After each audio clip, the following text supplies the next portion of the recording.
Hello, my name is Dan Tromp, and welcome to my brand new podcast series. This episode is all about how I got into voice work and how I incorporated it into my comedy. If you want to find my comedy, it's available on my YouTube channel called Dan Tromp. First, for anyone who doesn't know what voice work is, let me explain it for you. Voice work is any form of acting that uses your voice, such as films, comedy, television series, pantomime, and narrations. This also includes a lot of voiceover work for things such as animation and adverts. I first got into doing voice work because my art teacher was doing a pantomime and needed my help, and I became the voice for many different characters such as robots, a knight, and various fruits. Out of the three of them, I enjoyed playing the knight the most, as it was the most interesting, as I could draw on my Dutch heritage to incorporate it into the character. So through my voice work, I now do stereotypical British and Scottish accents and voices, which I record for my comedy in my home studio. Being able to record from my own space is my favourite thing about doing it. It's given me the opportunity to upload content to my own YouTube channel as well, which you can find under Dan Trump. This has given me recording skills as well, which is another tool I can use to help further my career in voice acting and also podcasting. I've learnt how to do many different accents like Scottish, Scousey, Cockney, Geordie and more from watching television shows and films, for example the Star Trek movies. I am also able to give life to characters with voices I have created myself, blending different accents together to create a unique voice for each character I need to play. Recently, I have even signed up to voice acting classes to further my skills even more. When it comes to voice acting, some of my very favourites are Tara Strong, the voice of many cartoons, who played young Celeste from the original Barbara series from the 1980s. Rob Paulsen from the world-famous Teenage Mutant Ninja Turtles, who played Donatello in the 2012 incarnation, and Raphael in the original 1987 incarnation. Billy West, who voiced Philip J. Fry from the classic animation Futurama. Maurice LaMarche, who played Brain from the television show Pinky and the Brain. Jess Harnell, who was one of the voices in the famous cartoon series Animaniacs and Biker Mice from Mars. I got to meet Rob Paulsen and was lucky enough to show Tara Strong videos of my voice work. From watching them, I have learned how to be confident while doing voice work. Let's move on to agencies. Let's start with VoiceLens.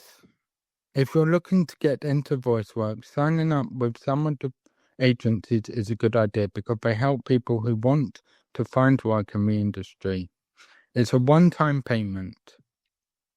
Doing acting lessons during school, I have a passion for screenwriting, acting and comedy, which is what then led me to my interest in voice work, which I have been focusing on since. There isn't enough disabled voice actors voicing disabled characters or playing disabled roles in films, television shows and video games. The inclusion of disabled voice actors and disabled characters like Joe Swanson in Family Guy is a great example, as it's disability representation and inclusion, but it's not voiced by a disabled voice artist. Alright, now let's talk about acting tips for beginners. These are great whether you're acting on stage or on camera or just using your voice. Know your character's feelings. Ask yourself, how is my character feeling right now?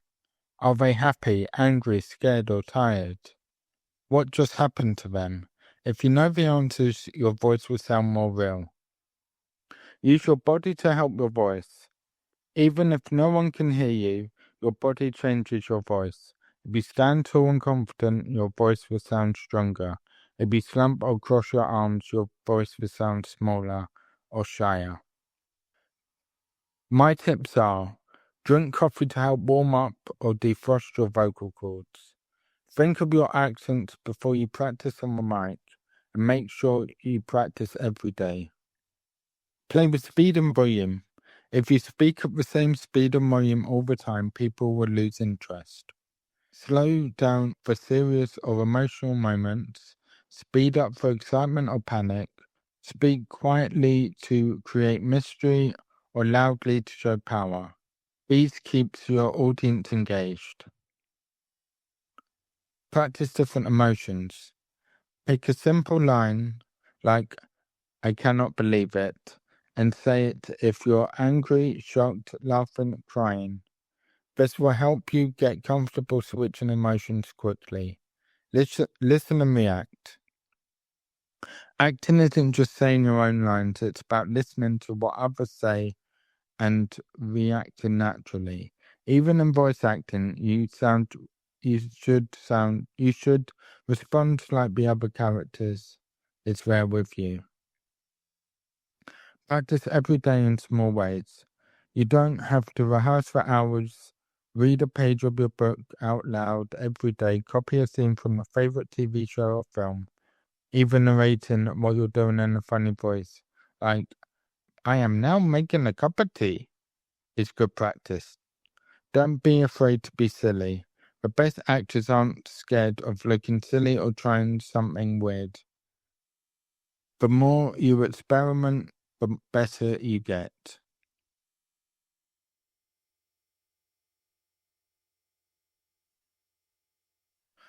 I first got into screenwriting after seeing the Star Wars The Phantom Menace in the cinema with my family. That was the same year I was diagnosed with epilepsy. George Lucas was a big inspiration behind my interest in starting in screenwriting. He originally wanted to be a race car driver, and but unfortunately had a crash. But he was only saved by his seatbelt, which then made him change careers and start writing films.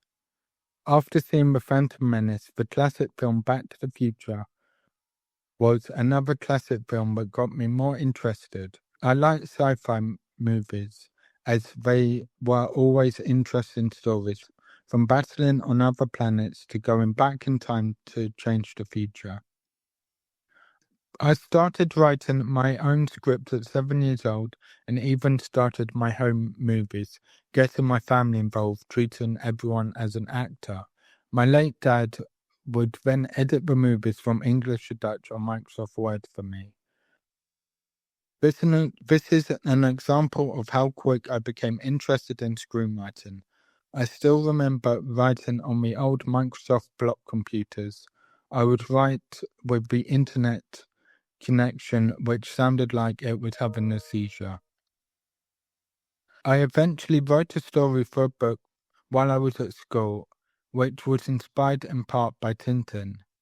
This was me creating a new story to familiar characters.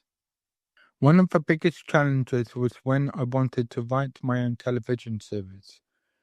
The style of writing was new to me, and I wasn't sure of where I should put things, like the breaks for adverts. What I learned is that when you write for a television series, you need to be aware of the middle points of the show where the break is expected, and leave people wanting to know what's going to happen when you return. When working out the style I wanted to use, I learned a lot from watching my favorite filmmakers and screenwriters. This taught me how to write in the styles I like the most, from gaining experiences from the stories they were telling and the way it was presented. My advice would be that when you watch any form of entertainment content like television, series, films, TikTok videos, or even documentaries to help your creative mind, treat things like this as homework instead of just entertainment. Note down the things you like and don't like and would work with your style. Working with other people can always be helpful as you can learn new skills from other creatives. When I sent a spec script over to the creators of How I Met Your Mother, this took a lot of guts, confidence, and let me know I was happy with the script writing. They sent me back some constructive criticism, which I now take on board while working on my new scripts. The role models who have kept inspiring me over the years have been legends such as Steven Spielberg and George Lucas. Not just because of how great their films are, but because of how they've changed the filmmaking industry approach with their dyslexia. Okay, so I start from my advice. My advice would be that when you watch any form of entertainment content like television, series, films, TikTok videos, or even documentaries to help your creative minds, treat things like this is homework instead of just entertainment. Note down the things you like and don't like and would work with your style. Working with other people can always be helpful as you can learn new skills from other creatives.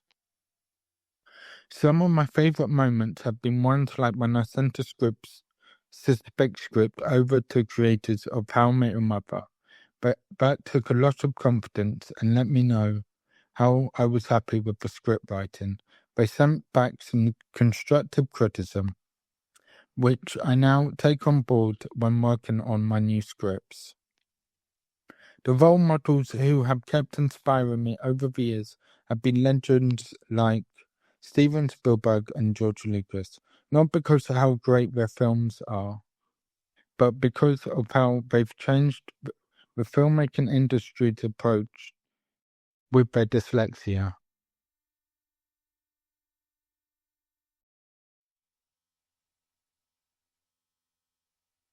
Okay.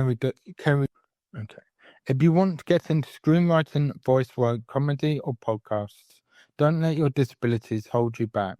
Having a disability isn't a bad thing. You have to look at life from a different angle and reach your goals and dreams a different way. And that's today's episode of Choices Waves. We've learned a lot about voice acting and acting.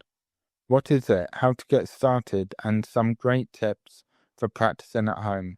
Remember, everyone has a unique voice and a story worth sharing. So don't be afraid to try something new, make mistakes, and have fun with it. Thanks for listening, and I hope you feel inspired to give voice acting a go. I'm Dan, and I'll show you, or I should say, I'll speak to you in the next episode.